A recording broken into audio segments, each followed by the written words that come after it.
Hello everyone, good morning সকলকে। কেমন আছো সবাই? আশা করছি সবাই খুব ভালো আছো, আমিও ভালো আছি। আমার নতুন আরও একটি ভিডিওতে তোমাদের সকলকে স্বাগত রইল। আমি আমার ছোট্ট রান্নাঘর থেকেই শুরু করলাম। সারাদিন সঙ্গে থেকো আর পুরো ব্লগটি কিন্তু অবশ্যই দেখো, আশা করি তোমাদের ভালো লাগবে। তো সকালবেলায় চাটা খাওয়া হলো, দিয়ে দেখো কাজে লেগে পড়েছি। 4টে লুচি ছিল, আমি 2টো খেলাম আর ছেলেকে 2টো দিলাম। বাসি লুচি দিয়ে বা পরোটা দিয়ে চা খেতে কিন্তু আমার খুব ভালো লাগে। আর আমার ছেলেও কিন্তু বাসি লুচি বা পরোটা দিয়ে হরলিক্স খেতে খুব ভালোবাসে। আর ওই লুচি ছিল বলেই কিন্তু আমি আজকে চা খেলাম, নইলে আমি খুব একটা চা খাই না, ইচ্ছে হলে খাই, নইলে আমি খাই না। তো যাই হোক, চাটা খাওয়া হলো, তারপরে দেখো সকালের কাজকর্ম শুরু করে দিয়েছি। ঘরে বিছানা তোলা ঝাড় দেওয়া তো আগেই হয়ে গেছিলো। চা খাওয়ার পরে এই যে সব ফার্নিচারগুলো মুছে নিচ্ছি। আর আমি না প্রায় প্রত্যেক দিন ঘরের ফার্নিচারগুলো এভাবে কিন্তু মুছে নিই। ওই জন্য দেখবে একটুকু ধুলো পড়ে থাকে না, সবাই ভাবে যে আমাদের বাড়িতে ধুলোই আসে না। অনেকেই আমাকে বলে যে আমাদের বাড়িতে একটু মেন রাস্তা থেকে একটু ভেতরে, সেই জন্য নাকি আমাদের বাড়িতে ধুলো থাকে না। কিন্তু অ্যাকচুয়ালি তা নয়, আমাদের বাড়িতেও ভীষণ পরিমাণের ধুলো হয়, কিন্তু আমি প্রত্যেক দিন মেনটেন্স করে রাখি বলেই কিন্তু ধুলোগুলো দেখা যায় না। তো যাই হোক, ঘরের কাজকর্ম তো প্রায় হয়ে গেছে, দিয়ে একেবারে কাপড় টাপড় ছেড়ে এই দেখো ঠাকুর ঘরের কাজে লেগে পড়েছি। বেশ কিছুদিন তো আমাদের অসহ্য ছিল, পুজো টুজো হয়নি, তো সব ঠাকুরের জিনিসপত্র বের করে এই দেখো সব কিছু ভালো করে পরিষ্কার করে ধুয়ে দিয়েছি। ঠাকুরের বাসনগুলো সব ধুয়েছি। আর ঠাকুরের সিংহাসনটা কিন্তু আমি সন্ধেবেলা কালকে পরিষ্কার করে রেখেছিলাম। তো সব কিছু ধুয়ে মুছে নিয়েছি, যেহেতু আজ থেকে পুজো করব। তো চলো স্নানটা করে আসি। গঙ্গার জল শেষ হয়ে গেছে, মানে এতদিন পুজো টুজো করিনি ধরো, সেজন্য আনাও হয়নি অসহ্যে। তো যা একটু ছিল সেটা কালকে আমরা পুরো বাড়িতে সাত শান্তির পর পুরো বাড়িতে দিতে হয় বলে গঙ্গার জল পুরো বাড়িতে ছিটিয়ে দিয়েছি। আর একটুকু নেই, এখন যাবো একটু বদির কাছে, ওর সামনে বাড়ি আমাদের, ওর কাছ থেকে নিয়ে এসে এখন আপাতত পুজোটা করি।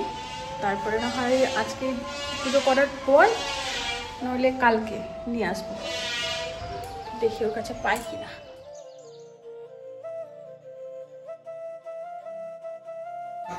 তো এসে দেখছি ববি রান্না করছে, তো ও বললো আমি তো রান্না করছি, ঠাকুর ঘরে ঢুকবো না, যেহেতু পেঁয়াজ রসুন এসব হাত দিয়েছে। তো আমাকে বললো তুই বের করে নে। তো আমি বের করতে গেলাম, আমাকে আবার বললো যে আমার ঠাকুর ঘরটাও তুই একটু দেখিয়ে দে, মানে আমার ঠাকুরের সিংহাসনটা। তো এই দেখো ওদের পুজো হয়ে গেছে, ওর শাশুড়ি মা সকালবেলা স্নান টান করে পুজো দিয়ে নিয়েছে। তো ওদের ঠাকুর ঘরটাও তোমাদের দেখিয়ে দিলাম। আর এখন চলে এলাম বাড়িতে, আর আমি এবার পুজো করব। গাইজ, পুজো দেওয়ার জন্য আমি এত বড় তরমুজটা নিয়ে এসেছি। তো এখন আমি ভাবছি এত বড় তরমুজটা কি আমি ফল কাটা বটি দিয়ে বানাতে পারবো, দেখা যাক পারি কিনা, কারণ আমার বটিটা খুবই ছোট, আর এটা দেখা যাক বানাতে পারি কিনা। তরমুজটা কাটতে গিয়ে আমার প্রচণ্ড মন খারাপ হয়ে গেছে, মানে আমি ভাবতেই পারিনি, কারণ এই সিজনে প্রথম নিয়ে এলাম, আর যখনই আমি তরমুজ নিয়ে আসি তখন কিন্তু আমি ভেতরটা কেটে দেখে তারপর আনি। আজকে কেন মনে হলো তরমুজটা হয়তো ভালোই হবে, সেই জন্যই আমি না কেটেই নিয়ে চলে এসেছি। আর সেটাই হচ্ছে আমার সব থেকে বড় ভুল। তো কী আর করা যাবে, একটুখানি বেছে কুছে নিলাম, আর পুরো তরমুজটাই কিন্তু আমাকে ফেলে দিতে হয়েছিল, কারণ ওই তরমুজটা আর খাওয়া যাবে না, রঙটা একেবারেই বাজে, একটু লাল লাল টাইপের দেখে বেছে আপাতত আজকে পুজোটা দিই, কারণ ঘরে তো আর ফল আনিনি, তরমুজটাই এনেছিলাম। আর নকুলদানা আছে, আর আমরা যেহেতু দুপুরবেলা ফল দিয়েই পুজো দিই। তো এই দেখো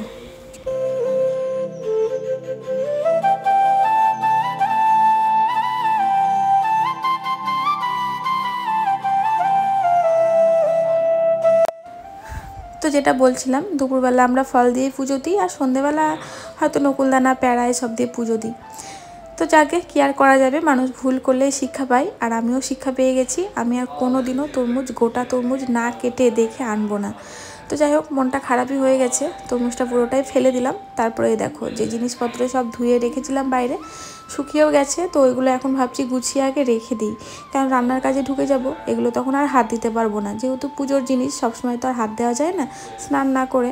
তো ওই জন্য ভাবলাম একেবারে পুজো টুজো হয়ে গেল, এগুলো গুছিয়ে গাছিয়ে রেখে দিই, তারপরে রান্নার কাজে লাগবো।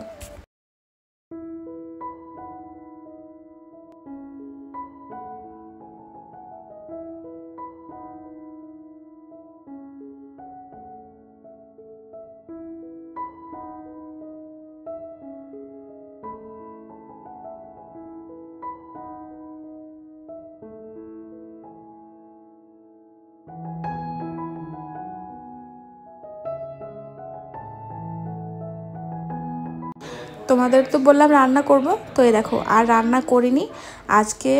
এই দেখো বিরিয়ানি এনেছি, আমার ছেলে বললো বিরিয়ানি খাবে, তো আমাদের আজকে একটু বিরিয়ানি খাওয়া দাওয়াই হবে বলতে পারো দুপুরবেলাতেও। তো সেই জন্য ভাবলাম সকালবেলা, সকাল তো না, আমি ঠিক 1:30 2টোর দিকে খাবো, কিন্তু ছেলের যেহেতু এক্সাম আছে তো 12:30টার মধ্যে ওকে খাবার খেতে হয়, তো ওই জন্য এক প্লেট এনে ওকে খাওয়ালাম, খাইয়ে স্কুলে রেখে এলাম।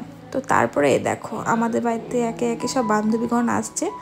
আজকে আমাদের বাড়িতেই হবে বিরিয়ানি পার্টি বলতে পারো। অ্যাকচুয়ালি ঝুমা আজকে বিরিয়ানি খাওয়াচ্ছে আমাদেরকে, আর কেন খাওয়াচ্ছে সেটা তোমরা পুরো ভিডিওটি দেখো তাহলেই বুঝতে পারবে। তো এই যে মানুষই চলে এসেছে, আর এদিকে এখন ঝুমা আর বুলটি এলো, ওরা বিরিয়ানির দোকানে গিয়েছিল, তো দোকান থেকে একবারে বিরিয়ানি নিয়ে তারপরে আমাদের বাড়িতে এলো।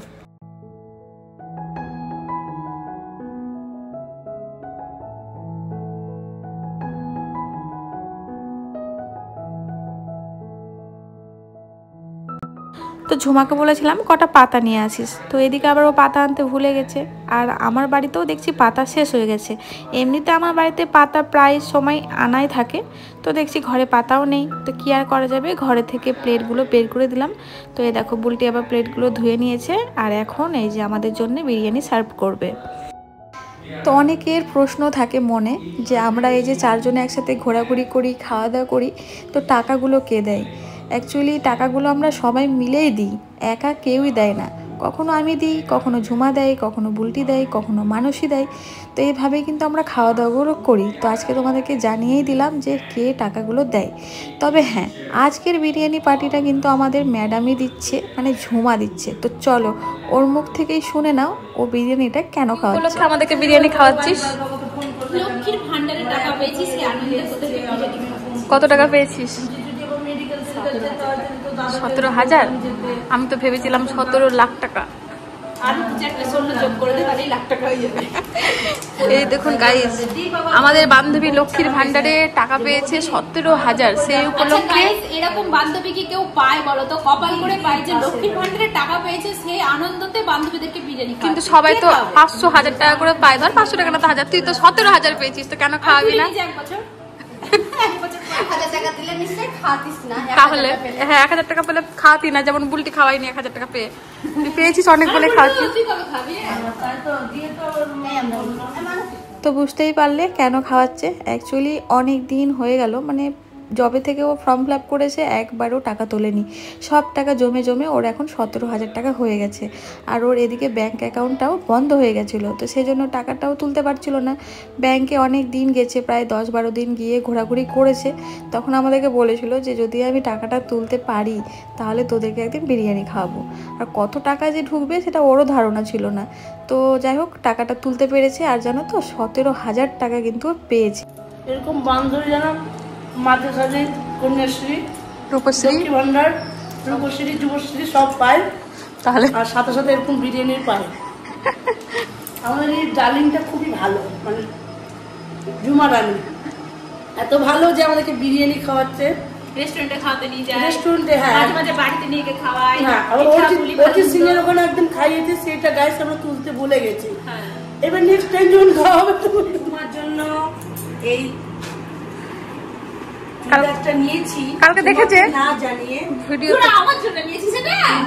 এটা ওর খুব পছন্দ, কিন্তু আমি এটা বুলটির নাম করে নিয়েছিলাম, মানে এটাকে আমরা গিফট করলাম। Thank you, thank you, thank you. তোরা আমার জন্য নিয়েছিস সিরিয়াসলি? না, এই জামাটা আমার জন্য নিয়েছি গাইস, এখন আমি পরে নিয়ে যাব। কিন্তু আমি না সিরিয়াস মনে করেছি যে অবশ্যই করছি, আমি মনে করছি ভালো লাগছে। তুই তো পছন্দ করেছিস, তোর পছন্দের না হয়েছে। আমরা বেস্ট প্ল্যান করেই করেছি। দেখো বন্ধুরা, আমার বান্ধবীরা আমাকে আমার বার্থডেতে কুর্তি গিফট করেছে, তো সত্যি বলছি আমি খুব খুব খুব খুশি কুর্তিটা পেয়ে। আমাকে কেউ একটু ঘুরে নে, ঘুরে নে, একটু ঘুরে নে। এতটুকু, হ্যাঁ সেই জিনিসটা এতটুকু হোক তবু আমার আনন্দ হয়। ঘুরবো না, ঘুরে দিলাম ঝুমকে চললো ছ্যাঁক ছবেলি। ওর জন্মদিন ছিল ডিসেম্বরে, আর তখন আমরা জন্মদিন সেলিব্রেশন করেছি। আর এই যে মার্চ মাসে জন্মদিনের খাওয়া দাওয়া হয়েছে, আর গিফট দিলাম হচ্ছে এপ্রিল মাসে। এ হচ্ছে আমাদের ব্যাপার। তো যাই হোক, এখন বাজে বিকেল 5টা। তো বুলটি এসেছে। আসুন আসুন আসুন। Welcome welcome welcome. ওই দেখুন বান্ধবী কত ভালো, সকালে খাওয়ালো বিরিয়ানি। সকালে না আসলে আমি দুপুরবেলায় বিরিয়ানিটা নিয়ে এসেছিলাম, দিয়ে ভাবলাম কোল্ড ড্রিঙ্কস নিবো, দিয়ে আবেগে বেরিয়ে চলে এসেছি তাড়াহুড়ো করে, দিয়ে আর না হলো না। তাই ওই যে ফোন করে কি বিরিয়ানি খাওয়ালি, কোল্ড ড্রিঙ্কস খাওয়ালি না, কোল্ড ড্রিঙ্কস নিয়ে আসবি। তাই আসার সময় দেখো কোল্ড ড্রিঙ্কসটা নিয়ে আসলাম, নাহলে ওদের হজম হতো না বিরিয়ানিটা। বলুন তো গাইস, কি করে হজম হবে? বিরিয়ানি খাইছে, কেউ খেতে পারছিল না, সবার গ্যাস হয়ে যাবে না, তার জন্য বলেছিলাম তুই এটা নিয়ে আয়। এখনো কোল্ড ড্রিঙ্কস খাইনি বলে বিরিয়ানি এখনো হজম হয়নি, আর হয়ে আছে, ওটা খাবো তো ঠিক আছে, তার জন্যই বললাম যে নিয়ে আয়। কি করে পাবে? আসলে আমাদের তিনজনেরই ছেলে একটা ড্রয়িং মাস্টারের কাছে ড্রয়িং করে, তো আজকে স্যার আবার আমাদের বাড়িতে তিনজনকে একসঙ্গে ড্রয়িং করাচ্ছে, যেহেতু কালকে ওদের ড্রয়িং পরীক্ষা আছে। তো সেই জন্য ঝুমাকে যখন আসছিল ওকে ফোন করে বলেছিলাম একটা কোল্ড ড্রিঙ্কস নিয়ে আসার জন্য। দেখুন আমার গ্লাসটা স্পেশাল না, মোটেও না, এটা ভালো না বলে আমি নিয়েছি, কারণ ওগুলো একটু ভালো পাতলা, তার থেকে বড় প্রিন্টেড আমার ভালো লাগে না দেখতে। তো এইদিকে দেখো বুলটি আবার 5টা আঙুলে 5 রকম কালারের নেল পলিশ পরেছে। তো এই নিয়ে তো আমরা ভীষণ হাসাহাসি করছিলাম। তো ও বললো এই কিছুদিন আগে জন্মদিন ছিল, তোমরা তো ভিডিওতে দেখেছো, তো তখন ওর যা নাকি ওকে জন্মদিনে 5টা নেল পলিশ গিফট করেছে। তো সেগুলোই ও পরে দেখছিলো যে কালারগুলো কেমন, তো বেশ ভালো লাগছিলো দেখতে।